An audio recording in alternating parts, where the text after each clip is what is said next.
भगवान शिव कसे तुम्हाला सर्वांना ज्ञात आहे. शिव कसे आहेत? भोळे आहेत. पहिलं लक्षण सांगितलं शिवाचं.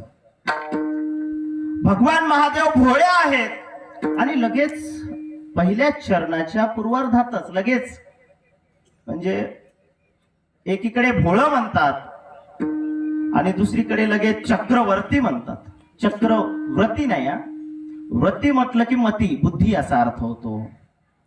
वर्ती म्हटलं चक्रवर्ती या अर्थानं हा शब्द प्रयोग आलेला आहे. तो राजाच्या क्षेत्रातला जे काही एवढे आजपर्यंत राजे झालेले आहेत त्यांच्या क्षेत्रातला सर्वोच्च राजा म्हणजे चक्रवर्ती राजा आहे. आणि एकीकडे भोळा म्हणत असताना दुसरीकडे उपमा देतात की तो कसा आहे? चक्रवर्ती आहे. आणि मग असा जो शिव आहे या शिवाचं नाव घेतलं की काय होतंय? त्याला क्रोध, काम किंवा जे सहा प्रकारचे षडरिपू आहेत ते बाधा करत नाहीत. पुढे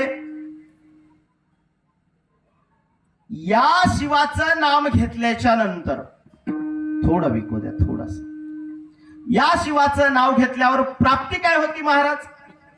त्याचं विश्लेषण करत असताना पुढे सांगतात की या जगामध्ये सामान्य माणसासाठी आवश्यक असणारे जे 4 पुरुषार्थ आहेत की ज्या पुरुषार्थाच्या विना सामान्य जीवाचं जीवन अपूर्ण असतं, असे 4 पुरुषार्थ ते आहेत धर्म, अर्थ, काम आणि मोक्ष.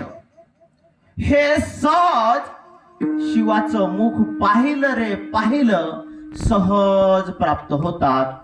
आणि मग या शिवाचं जो कुणी नाम घेतो, ज्यांनी या महादेवाचं नाव घेतलं, अहो त्याला या जगात नाही, गावात नव्हे, त्रिलोक्यात कुणाचीच भीती नाही. विठाला